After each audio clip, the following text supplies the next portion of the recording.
नमस्कार साथियों, स्वागत है आपका बयान के 24 यूट्यूब चैनल पर। बहुत बहुत साथियों, मार दिया है इग्नोर। भारतीय बाजारों ने डोनाल्ड ट्रंप के 50% का टैरिफ को इग्नोर मार दिया। इग्नोर मार दिया मतलब जैसे ही बाजार नीचे खुला, शार्प रिकवरी देखने के लिए मिली और फिर उसके बाद थोड़ी थोड़ी मूवमेंट आई। हालांकि ऊपर से फिर बाजार फिसल गया, लेकिन डोनाल्ड ट्रंप की इतनी बयान बीरों को फर्क पड़ा नहीं। कारण कारण है डोनाल्ड ट्रंप के जो बयानगीर हैं, जो उन्होंने बोला कि मैं 50% का टैरिफ लगा दूंगा। हालांकि उन्होंने एक नेगोशिएशन की विंडो छोड़ी है कि भाई ये जो 25% का एडिशनल टैरिफ लगा है ना, ये लगा है तुम्हारा 27 अगस्त से। तो आज है 7 अगस्त और 27 अगस्त मतलब 20 दिन की, 3 हफ्ते ऐसे मान लो आप, नेगोशिएशन की विंडो छोड़ रखी है कि बातचीत हो सकती है। अब अगर नए टैरिफ फहरिस्त में बात करें तो नए फहरिस्त में केवल दो ही देश हैं, ब्राज़ील और भारत, जिन पे अमेरिका की सबसे ज़्यादा टैरिफ हैं। एक समय था जब चाइना सबसे पहली लिस्ट में था डोनाल्ड ट्रंप की, और भारत नेगोशिएशन और बातचीत के दौर में था। आज 3 महीने बीत गए, लेकिन भारत की कोई बातचीत नहीं हुई है और भारत अब उस लिस्ट में खड़ा हो गया है जो कि डोनाल्ड ट्रंप के कट्टर दुश्मन माने जाते हैं। बात करेंगे आज बाजार को कारोबार के बारे में। उससे पहले ये जान लेते हैं कि क्या ये युद्ध विराम हो सकता है कि नहीं। देखो, डोनाल्ड ट्रंप ने कल बोला था कि मैं जल्द ही पुतिन से मिलने वाला हूँ, और डोनाल्ड ट्रंप के एक शांति दूत रूस गए हुए हैं। हो सकता है दोनों की सहमति बन जाए, कारण कि 10 लाख से ज़्यादा लोग मारे जा चुके हैं रूस और यूक्रेन युद्ध में अभी तक, और अभी ये बिना किसी नतीजे पर पहुंचा हुआ है। और जब देखो कि युद्ध विराम मतलब जो चाइना के साथ में डोनाल्ड ट्रंप का युद्ध विराम था, उसे 90 दिन के लिए एक्सटेंड कर दिया, मतलब टैरिफ युद्ध विराम, कि यार ठीक है अब हम 90 दिन तक कंटिन्यू कर सकते हैं। तो क्या आपको चाइना नहीं दिख रहा जो इतने परसेंट क्रूड ऑयल खरीद रहा है, 47%? क्या आपको यूरोपियन यूनियन देश नहीं दिख रहे? मतलब जिन देशों से आपकी डील हो गई वे देश तो खरीद सकते हैं, और भारत पर 50% टैरिफ लगा दिया, तो बाजार ने इग्नोर क्यों मारा? देखो, जिस दिन टैरिफ की घोषणा हुई थी, जो तुम्हारे टेक्सटाइल्स रिलेटेड स्टॉक है, ज्वेलरी है, या जो वहाँ पे एक्सपोर्ट करते हैं, वे कंपनियां उसी दिन से टूटनी चालू हो गई थी। और वे इन कंपनियों के जो स्टॉक है ना, वे 20-20% ऑलरेडी नीचे हैं। चाहे वर्धमान टेक्सटाइल को देख लो, चाहे टेक्सटाइल से रिलेटेड किसी भी कंपनी को उठा लो, KPR मिल को उठा लो, वे 10-10, 15-15, 20-20% नीचे हैं। ठीक है, ज्वेलरी से ऐसी स्थिति है। क्या है कि अब अपने आप को बाजार कर चुका है डिस्काउंट। अगर बात करें FII की, तो FII की लॉन्ग पोजीशन ऐसी पहली बार हुआ है वर्ष 2012 से, जो 5वें दिन कंटिन्यू 9% के नीचे रही है। 2012 से पहली बार हुआ है, कोविड के समय में भी नहीं रहा था। 8% 9% के आसपास है FII की लॉन्ग पोजीशन। अभी अगर कल की बात करें तो देखो, 100% गिरना कोई मायने थोड़ी रखता है। 100% क्यों नहीं मायने रखता? क्योंकि मतलब 100 जितना पॉइंट गिरा है निफ्टी, इतना तो हम वैसे ही गिर जाए। इग्नोर मार के बाजार 100% डोनाल्ड ट्रंप के बयान को इग्नोर मार के आगे बढ़ा है। देखो, जिस तरह के कल 5,000 करोड़ का FII ने माल बेचा है ना, उसके हिसाब से 100 हमारे 70-80 पॉइंट नीचे खुलना तो हमारा खुद का अधिकार बनता था। और इसमें भी अब ना बाजार के अंदर बहुत ही बड़े बड़े सपोर्ट लेवल बैठे हैं। पहला 24,450 का जो मेजर साइकोलॉजिकल लेवल है, वहाँ उसे तोड़ने में बाजार को बहुत दिक्कत आएगी। 24,450 पे जैसे ही बाजार आता है तो फिर बाजार में फिर से कहीं से रिकवरी आ जाती है। 24,450 को नहीं तोड़ेगा, फिर इसके बाद 24,000 का है ना, फिर उसके बाद 23,800 का है। तो इतना सब मेजर सपोर्ट है, तो इसलिए दिक्कत आ रही है बाजार को। सबसे आगे फिर डाटा पे भी नज़र डाल लेते हैं। आज जो FII ने, मतलब कल की डेट में जो FII ने बिकवाली की है, वो 4,916 करोड़ रुपए की बिकवाली की है। उसके अगेंस्ट में FII ने माल खरीदा है फ्यूचर में, लगभग 400 करोड़ के आसपास की खरीदारी फ्यूचर इंडेक्स में की है।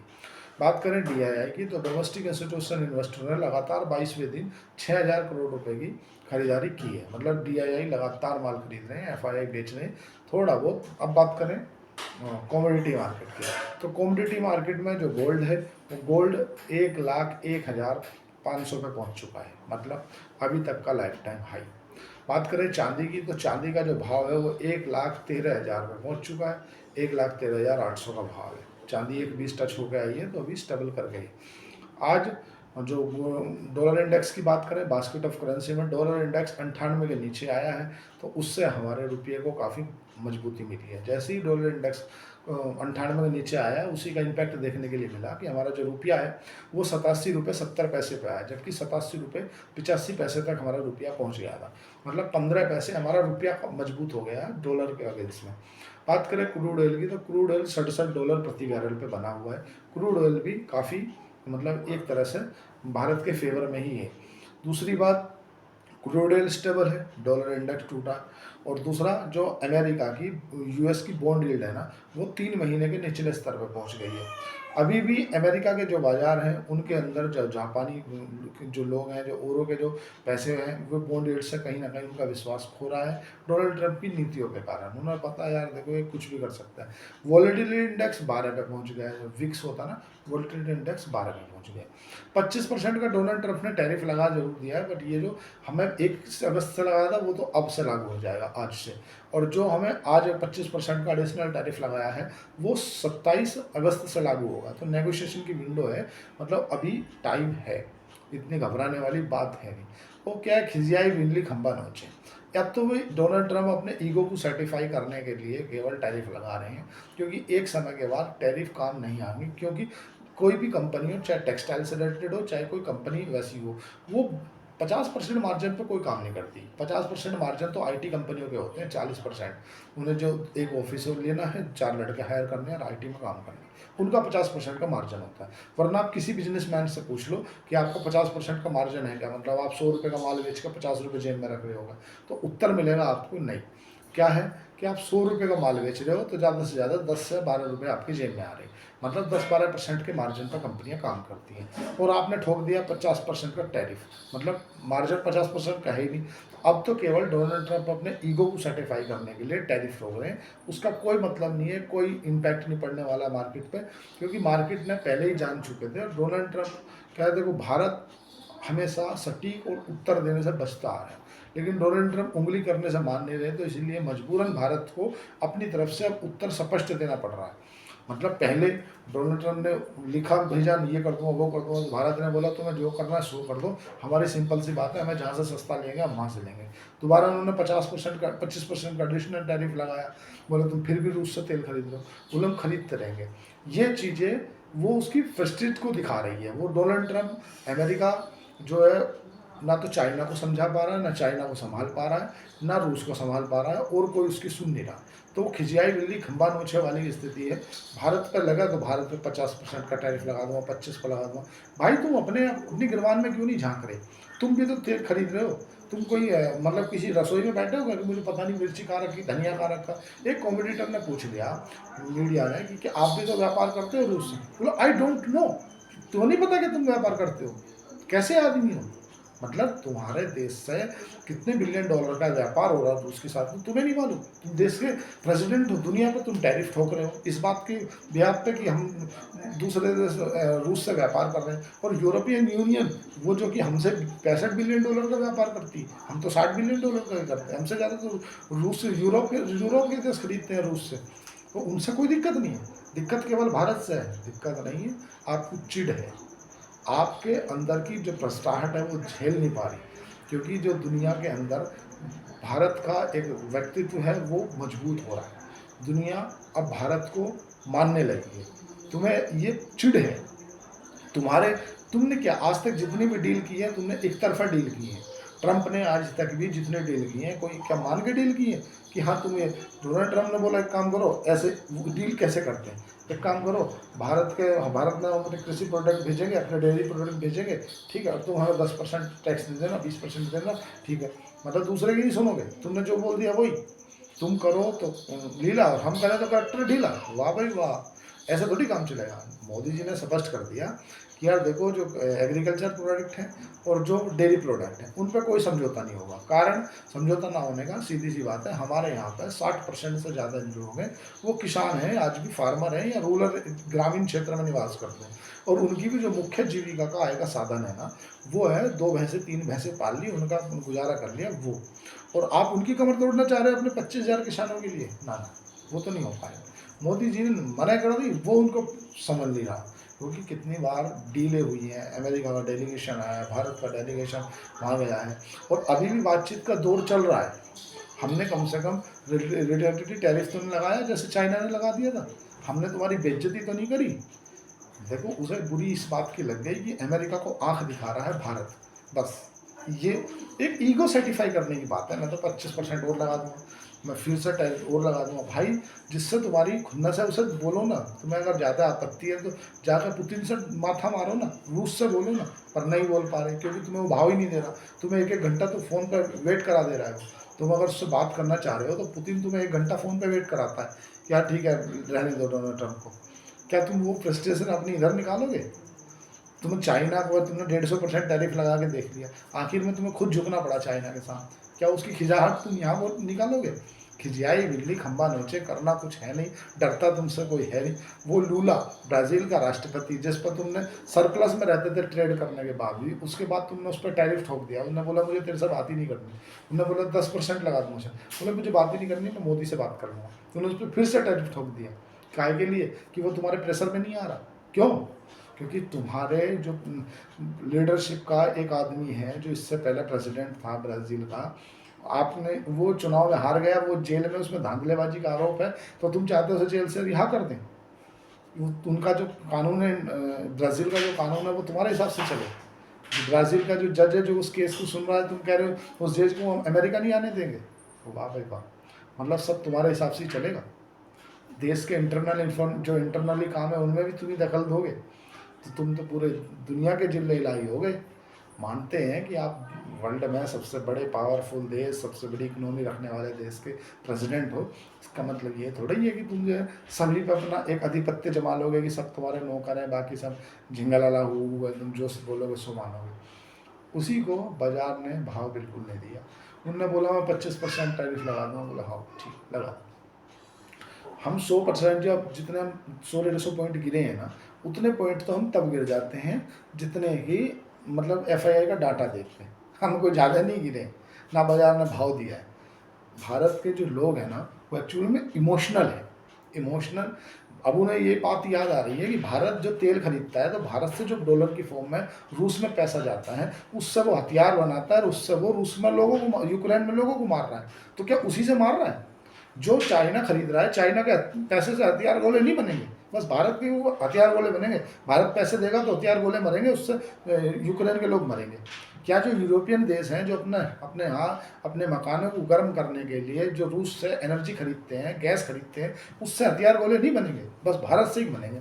जिन देशों से अमेरिका की डील हो गई उनसे जो पैसा जाएगा उनसे हथियार गोले नहीं बनेंगे, बस भारत के पैसे से बनेंगे। हैं, तुम जितने मशीनरी या फर्टिलाइजर रूस से खरीद रहे हो, तुम अपनी गिरबान में तो झांको, तुम कितना खरीद रहे हो, तुम्हारे से हथियार गोले नहीं बनेंगे, तुम्हारे पैसे यूक्रेन के आदमी नहीं मर रहे। बस भारत $60 बिलियन का व्यापार कर रहा है, क्रूड ऑयल खरीद रहा है, तो उससे हथियार गोले बन रहे, तो उससे यूक्रेन के आदमी मर रहे हैं। ये बात तो तुम 90 दिन पहले बता सकते थे, क्यों नहीं बताई? तुमसे वो संभल नहीं रहा है, तुम्हारा ये फ्रस्ट्रेशन है, तुम्हारी ये बेचैनी है जो तुम भारत पर निकाल रहे हो, और इससे ज़्यादा कुछ नहीं है। तुम्हें कोई नहीं डरा, तुमसे बताओ कौन डरा? कोई नहीं डरा। डोनाल्ड ट्रंप से हर व्यक्ति ये जान चुका है कि एक बात पक्की है कि ये अपनी बात पर कभी कायम नहीं रहेंगे। आज कुछ बोलेंगे, कल कुछ बोलेंगे, परसों कुछ बोलेंगे। 100% इस पर लगा दूंगा। अरे तुम केवल किसी देश के अंदर अंदरूनी राजनीति को डिस्टर्ब करने के लिए, इसलिए कि आप हमारे हिसाब से चलो। लूला, ब्राज़ील का राष्ट्रपति ने बोल दिया मैं बात ही नहीं करूँगा, क्या रह गई आपकी इज्जत? जब अमेरिका के राष्ट्रपति से बात करने की बात आई, उन्होंने बोला मैं बात ही नहीं करता, मैं तो अमेरिका से अच्छा है मैं मोदी जी से बात कर लूँगा। तो कितना बुरा, आपसे कोई बात करने के लिए तैयार नहीं है। माने जाओ अपने आप में, बोले मैं बल्लम हम, मैं बल्लम, हाँ ठीक है भाई तू बल्लम, करो जाओ बल्लम, बने जाओ। कौन तुम्हें भाव दे रहा है? कोई भी नहीं दे रहा। तुम्हारे बाजार से, अमेरिका के बाजार से लोगों का विश्वास खत्म हो रहा है, तुम्हारे डॉलर इंडेक्स कमज़ोर है, उसके साथ साथ में जो 3 महीने की बॉन्ड यील्ड है वो कमज़ोर हो रही है। वो देखो तुम्हारे यहाँ के जॉब के आंकड़े आ रहे हैं, वो देखो तुम। टैरिफ लगा के, एक नींबू है, उस नींबू को तुमने निचोड़ा और निचोड़ कर उसमें से रस निकाला, पता चले जितना रस निकाला उसको और निचोड़ो, भाई एक समय के बाद उससे रस निकलना बंद हो जाएगा। ये बात जानते हो आप? आपके डाटा कुछ और बोलते हैं, आप कुछ और बोलते हैं। आपके जो डाटा बोलते हैं वो कुछ और है। अभी ईरान वाले मामले पे देखा आपका, जो पहली, जैसे हमारे एनएसए डोभाल हैं, अजीत डोभाल है, ऐसे ही उनके यहाँ पे जो एनएसए का मामला देखती हैं, वहाँ पे मतलब एफबीआई भी सबके अंडर को देखती है, वो तो बोल रही है कि ईरान के पास में परमाणु बम बनाने वाला कुछ असला नहीं है, और अभी ऐसा कुछ है भी नहीं, जो कि वहाँ की सबसे सिक्योरिटी सलाहकार है। और तुम बोल रहे हो नहीं मुझे पता वो उसके पास में परमाणु बम है, वो मारेगी। अरे भाई, वो तुम्हारी बेचैनी है कि तुमसे ईरान की डील नहीं हो पाई। ईरान तुमसे डील करना चाह रहा था, और ईरान ने पहले बोल दिया कि मेरे से आप सेंक्शन हटाओ तब मैं आपसे डील करूँगा। ये तुम्हारी बेचैनी थी, जो तुम बोल रहे थे ये है वो है। देखो, अब पहले जैसा नहीं है, अब साम्राज्य नहीं चल रहा कि आप पूरे वर्ल्ड के राजा हो और सब तुम्हारी प्रजा है, तुम जो बोलोगे सो मानेंगे, ऐसा नहीं है। भारत इमोशनल है। देखो, 1971 में युद्ध हुआ था भारत और पाकिस्तान का, उस युद्ध में रूस ने साथ दिया था, और आज भी हमारे यहाँ दोस्त जो होते हैं वे मिसाल देते हैं कि भाई बुरे वक्त में ही दोस्त की पहचान की जाती है। असली दोस्त की जो पहचान होती है बुरे वक्त में होती है। भारत का असली दोस्त है रूस। असली वक्त पे जब 1971 में युद्ध छिड़ रहा था, तुम पाकिस्तान की तरफ से अपना ब्रिटेन से बेड़ा लेकर आए थे लड़ने के लिए, और भारत की तरफ से सपोर्ट की थी रूस ने, अपना 40वां बेड़ा भेजा था। तो आज अगर रूस को आवश्यकता पड़ रही है, तो भारत अगर वहाँ से तेल खरीद रहा है, तो वो तो डिमांड एंड सप्लाई को लेवल रख रहा है ना, तुम्हें वो भी बुरी लग रही है? अगर डिमांड सप्लाई ऊपर नीचे हो गई तो क्या क्रूड ऑयल के दाम नहीं बढ़ जाएंगे? आप अपने अंदर जो अपने अंदर की झुंझलाहट है ना, वो भारत पे निकाल के अपने ईगो को सेटिफाई कर रहे हो, वो कर सकते हो, नो डाउट। बाकी उससे होना जाना कुछ नहीं है। तुम्हें अगर ऐसा लगता है कि डोनाल्ड ट्रंप हूँ मैं पूरी दुनिया का राजा हूँ, मैं जो कर दूँगा कर दूँगा, कर दो। उतना लेवल पर व्यापारी नहीं होगा। तुम्हें जो करना सो कर दो, उससे आगे व्यापारी नहीं होना। कोई टेक्सटाइल कंपनी है, वो सपोज करो 100 रुपये का माल है, वो 100 रुपये का माल बेच के अपना 10-15 रुपये बचा पाती है ना, ऐसा समझ लो। तूने बोल दिया कि अब जो तेरा 100 रुपये का माल है वो 120 में बेचना है, और 20 रुपये मुझे देने, 100 तुझे लेने। तो या तो वे वहाँ के कंज्यूमर से जाएंगे, जो अमेरिका का कंज्यूमर है, वो 20 तो वो देगा ना, तो अल्टीमेटली बर्डन किस पर पड़ा? वहाँ के कंज्यूमर पर, वहाँ के रिटेलर पर पड़ा। और अगर वो कंपनी देगी तो उसके मार्जिन हिट हो जाएंगे, मार्जिन हिट जाएंगे तो बोलेंगे मेरे को धंधा ही नहीं करना, मैं क्या करूँ? घर से देने के लिए थोड़ी बैठा कोई बिजनेसमैन कि मैं घर से देने के लिए बैठा हूँ। तुमसे, डोनाल्ड ट्रंप से मोदी जी डरे नहीं, इसीलिए डोनाल्ड ट्रंप को ये बौखलाहट है, झुंझलाहट है, और कुछ नहीं है। मोदी जी ने बोल दिया तुम्हारा ऑपरेशन सिंदूर को रुकवाने में कोई रोल कॉल नहीं है, तो केवल हमारे पास में पाकिस्तान का फ़ोन आया, हमने उसे एक्सेप्ट कर लिया, बात खत्म। और देखो, बात समझो, ये ऐसा है जैसे डोनाल्ड ट्रंप बोलते हैं नहीं नहीं ये है वो है, ऐसा है, ऐसा कुछ नहीं है। जैसा वो बोल रहे हैं ऐसा कुछ भी नहीं है। अगर उन्हें लगता है कि नोबेल पुरस्कार भारत के बोल देने से मिल जाएगा, नहीं। नोबेल पुरस्कार के लिए जब तो बड़ी बड़ी बातें करते थे, जब चुनाव में आए थे, मैं तो तीसरे दिन रुकवा दूंगा, 48 घंटे में युद्ध रुकवा दूंगा, रूस को ऐसा कर दूंगा, यूक्रेन को ऐसा कर दूंगा। तुम्हारे अंदर ये संस्कृति है कि तुमने यूक्रेन के राष्ट्रपति को बुलाया और अपने व्हाइट हाउस में बिठा के इतनी बेइज्जती करी उसकी कि कोई मतलब अपने बेटे तो छोड़ो, किसी दुश्मन की भी नहीं कर सकता। और तुम क्या बोल रहे थे, मैं बोल दूंगा तो ये हो जाएगा? क्या हुआ? उसने तुम्हें अपने आधे से ज़्यादा रियल अर्थ मटेरियल दे दिए, अपनी भूमि का आधा हिस्सा दे दिया, तुमने उसके बाद भी उसका क्या कर लिया? बस। अरे तुम तो अच्छे मित्र भी नहीं हो। कम से कम जो यूरोप के देश हैं उन्होंने उसे जो मदद दी वो तो कह के दी कि भाई हम तेरे से वो पैसा लेंगे वापस, कर्जा है वो। और तुमने क्या किया? ले जा, हथियार ले जा, बम ले जा, गोले ले जा, तू टेंशन ना ले, तेरा भाई बैठा है। और जब उसने फोड़ दिए तो बोले इसका ब्याज भी लूँगा, पैसे भी लूँगा। भाई पहले बता देता। मतलब आगे घर का सिर फुड़वा दिया, और अब बोल रहा है कि तुझे ब्याज पे पैसे दूंगा ना। वाह भाई वाह, तुम ही दिमाग रखते हो बस। तुम्हें क्या लग रहा है कि तुम भारत को दबाव में ले लोगे? अपने यहाँ के एग्रीकल्चर प्रोडक्ट हैं, डील है, देखो इनके ऊपर भारत की सरकार भी बिल्कुल भी किसी तरह से समझौता नहीं करेगी, क्योंकि एक तरह से पॉलिटिकल सुसाइड हो जाएगा अगर भारत की सरकार ने ऐसा करा। भारत का गेहूँ आज 25 रुपये किलो के आसपास में मार्केट में बिक रहा है, और इंटरनेशनल मार्केट का जो गेहूं का भाव है वो 10 से 15 रुपए के जी के भाव का है। पहले ही 15 रुपये 20 रुपये किलो में, 25 रुपये किलो में भारत के किसानों को एवरेज नहीं आ रहा, बिल्कुल नहीं आ रहा। क्योंकि हमारे पास में उतनी टेक्नोलॉजी नहीं है। उन्होंने जेनरिक मतलब उनमें मॉडिफाई करके इतनी उत्पादन कर लिया कि उनके एक एक बीघा में काफ़ी काफ़ी गेहूँ निकलता है। हमारे यहाँ उतना नहीं है। हमारे यहाँ किसान एग्रीकल्चर से काफ़ी पीछे है, मतलब टेक्नोलॉजी में पीछे हैं उतने।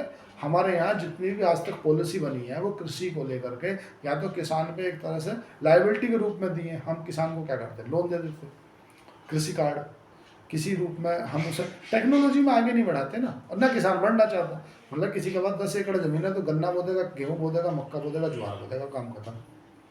अलग अलग टेक्नोलॉजी में जाने नहीं चाहते। तो कुल मिला के बाजार के कंक्लूजन पे पहुंचते हैं। बाजार के वीडियो क्या ज़्यादा लंबी हो जाएगी, इतने टेंशन लेने वाली बात है नहीं। डोनाल्ड ट्रंप को जो करना था सो कर दिया। अब आज रात को भी हो सकता है डोनाल्ड ट्रंप कुछ कर दें, बोल दें कि मैं टैरिफ लगा रहा हूँ इतने % का, या आज रात को भी घोषणा कर दें। उन घोषणाओं का जितना इम्पैक्ट पहले पढ़ना था वो पढ़ लिया। FII काफ़ी ओवरसोल्ड जोन में बैठे हैं, 8-9% के आसपास उनकी पोजीशन है। और लंबे समय में मतलब 2012 से अभी तक क्या उन्हें लग रहा फैक्ट्री वैक्ट्री सब बंद हो जाएंगी?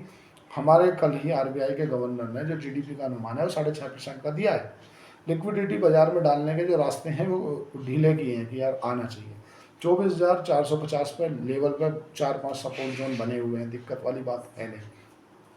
टेक्सटाइल हो या तुम्हारा जो और है, या जैसा आज टाइटन का रिजल्ट आने वाला है, इन चीज़ों को ये देखो। टाइटन का रिजल्ट हालांकि अच्छा आने की उम्मीद है, लेकिन जो ज्वेलरी से रिलेटेड है जिनमें ज़्यादा मशीनरी वगैरह की आवश्यकता नहीं पड़ती, वे बिजनेस हो सकता है भारत से जाकर दुबई या जहाँ पे अमेरिका का टैरिफ नहीं है वहाँ सेटल हो जाए। ये हो सकता है ऐसा, क्योंकि जैसे मान लो सपोज करो मैं एक सुनार की दुकान करता हूँ, जैसे टाइटन मान लो, है ना। टाइटन नहीं, टाइटन तो बड़ी कंपनी है, टाटा कंपनी है, उदाहरण से सेनको गोल्ड है, अनेक टेक्सटाइल ज्वेलरी से रिलेटेड कंपनियाँ हैं। उन्हें एक शोरूम खरीदना है और शोरूम में जाकर अपना कारोबार डाल देंगे, वहाँ पर जाकर रजिस्टर करा लेंगे, बस काम खत्म।